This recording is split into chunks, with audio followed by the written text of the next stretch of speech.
The Pixel. The basic building block of electronic entertainment and the origin of all video games.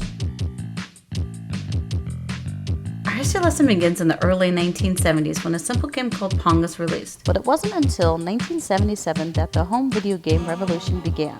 Codenamed Project Stella, game designers Stephen Mayer, Jody Cure, Harold Lee, and Jay Miner create the Atari video computer system, which is released for Christmas of 1977.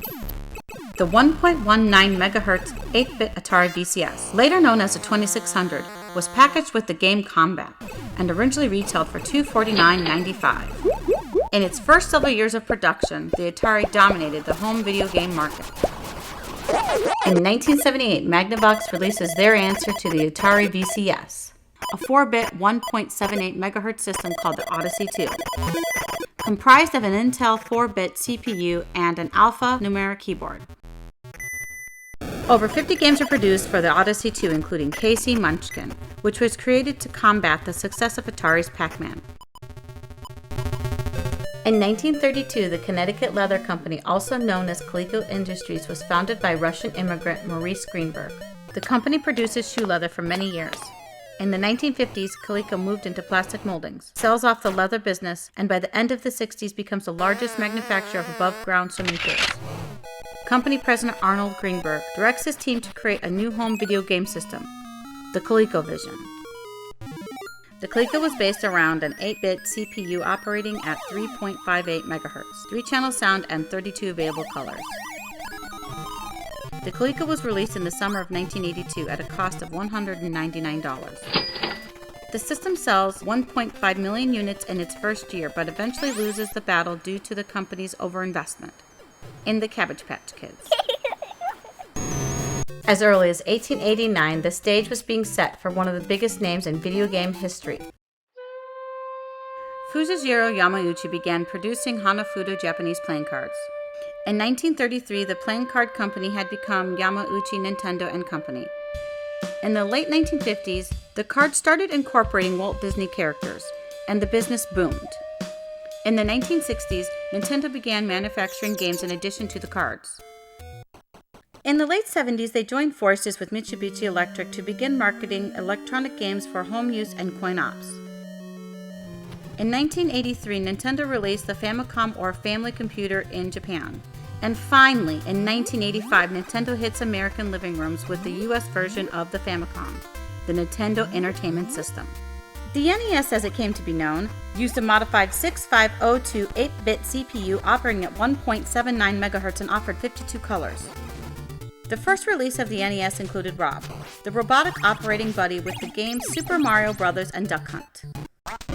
Nintendo's handheld system was a design that preceded its release to the public by 2 years. The game Tetris was packed in with the release of Nintendo's Game Boy in the spring of 1989. The Game Boy used the Z80 8-bit CMOS processor operating at 4.19 MHz with 4-channel sound and 4 grayscale colors. The Game Boy to date is the largest selling handheld game system ever produced. In 1940, the Hawaiian-based company called Service Games would catapult the video game industry into a 16-bit age, nearly 50 years later. Rise from your grave. After Raymond Lemire and Richard Stewart moved the company to Tokyo, Japan, they began to distribute various coin-op machines such as slot machines and jukeboxes. A merger between competitor Rogan Enterprises and Service Games in the mid-50s became Sega Enterprises. After changing hands again in the late 60s, Sega finally found its niche in manufacturing electronic games. The arcade boom of the late 70s boosted the company's profits to over $200 million. The 1986 release of the Sega Master System, although more advanced than its direct rival of the NES, it failed to capture a major market share. However, the Sega Mega Drive released in Japan and the Genesis released in North America in 1988 and 1989 respectively. Sega finally gave Nintendo a run for its money.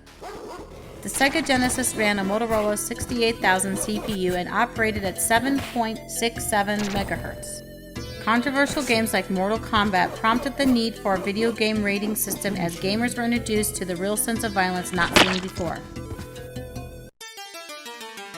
The groundbreaking release of Sonic the Hedgehog displayed the amazing processing speed of the Genesis, and it was during this era that Sonic became the official mascot of Sega.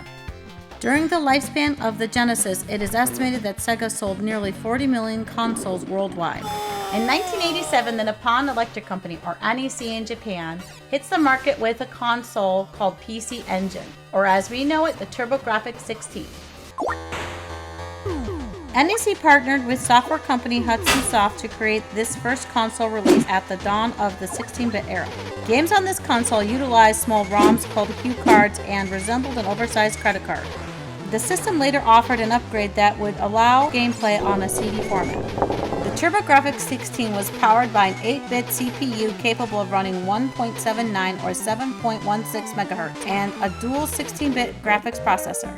The most successful game series in the TurboGrafx library, and one of Hudson's most memorable characters is a little caveman with anger issues named Bonk. Although the original PC Engine competed quite well with Nintendo over in Japan, the US version struggled to survive. Hardcore fans will agree that the TurboGrafx offered a classic library of games that still hold up. In 1990, Nintendo announces the debut of its new platform in Japan, the Super Famicom. The next year in the US, Nintendo hits a major breakthrough by releasing the Super Nintendo Entertainment System. This newest addition to the Nintendo lineup boasted 16-bit graphics and stereo sound. The Super NES became a real threat to the success of the previous 16-bit leader, Sega Genesis. In the next few years, the games would be pushed to the limit. Star Fox was the first game to feature the new Super FX chip in 1993. Then in 1994, they teamed up with Rare, and using advanced computer modeling, Nintendo released Donkey Kong Country. Many years before 3D computer graphics, Sony Computer Entertainment would set the goal of creating and perfecting a game system platform that would revolutionize the video game industry. And on September 9, 1995, the PlayStation was unveiled. Using an R3000A 32-bit RISC processor and operating at 33.8 MHz, this miniature game computer supported over 16 million colors and digital audio. In 1996, Nintendo drops a bomb on all previous game systems with the Nintendo 64, the first true 64-bit game system.